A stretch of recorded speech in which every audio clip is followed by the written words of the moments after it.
My responsibility was project leader or the senior project engineer. We began to work on the design of a microchip that, when it was completed, was 0.75 millimeters in diameter, 7 millimeters long. It was the size of 1/4 of a grain of rice. Again, I want to say that I was not a Christian and there were no Christians there.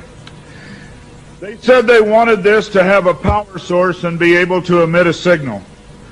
And they told us they wanted us to use lithium as a battery source. Lithium's used in watch batteries, it's used in heart pacemaker batteries, it's used in a lot of places.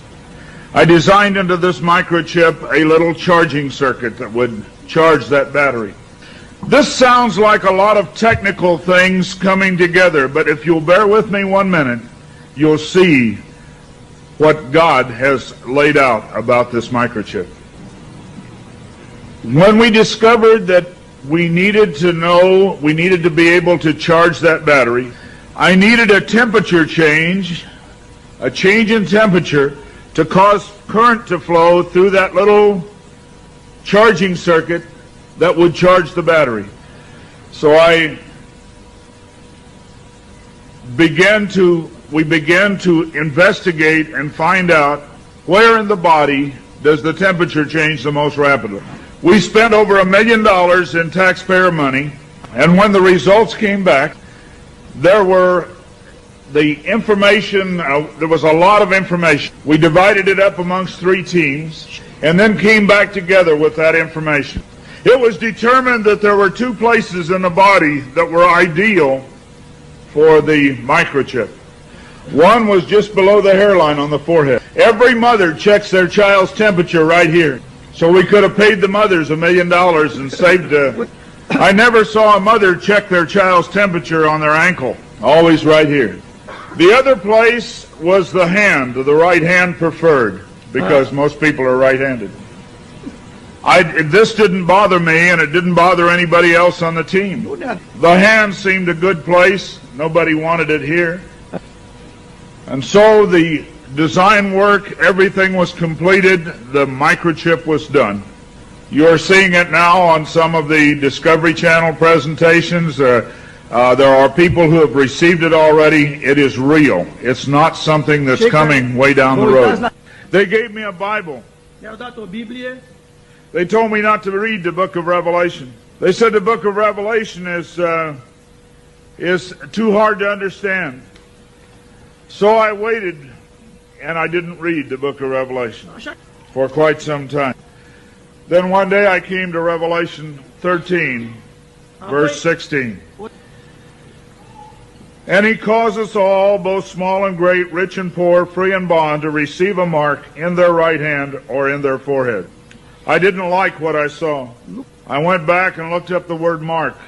I went to the Strong's Concordance, and I found that John had used 3 words for the word mark. Charagma, charicature, and charax. That was from the Greek. I looked at those words. They talked about a scratch or an etching. They talked about a lot of things. And I said, God, this isn't it. We didn't do it. He said, go to the word for 666. The word is chixestigma.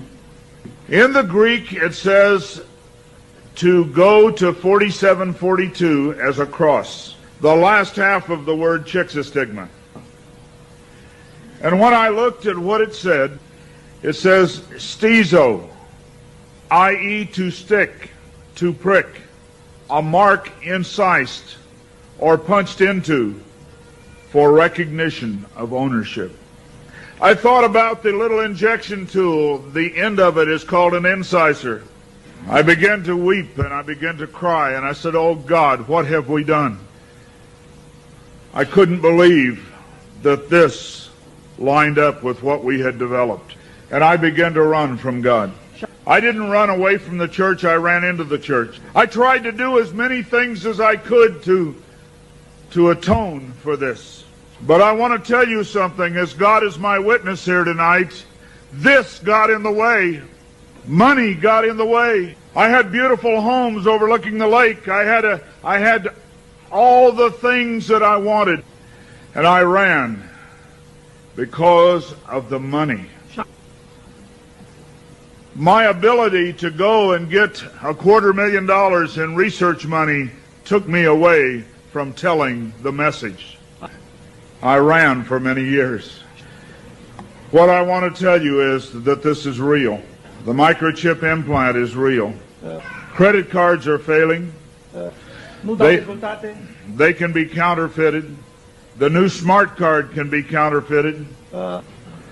They can be stolen. They can be lost. All kinds of things can happen to a card. But you cannot lose your hand. Very quickly they're going to move to this being in the hand. And I tell you, as a Christian, you cannot take this. No matter what anybody says, God's Word says you cannot take it. No matter what they try to talk you into, God's Word says don't take it.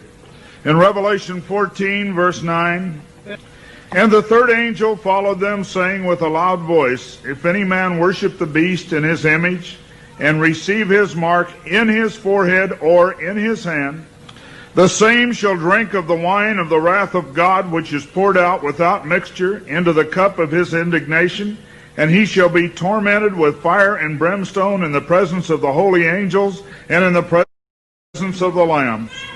And the smoke of their torment ascendeth up forever and ever, and they have no rest day nor night, who worship the beast in his image, and whosoever receiveth the mark of his name. Here is the patience of the saints. Here are they that keep the commandments of God and the faith of Jesus.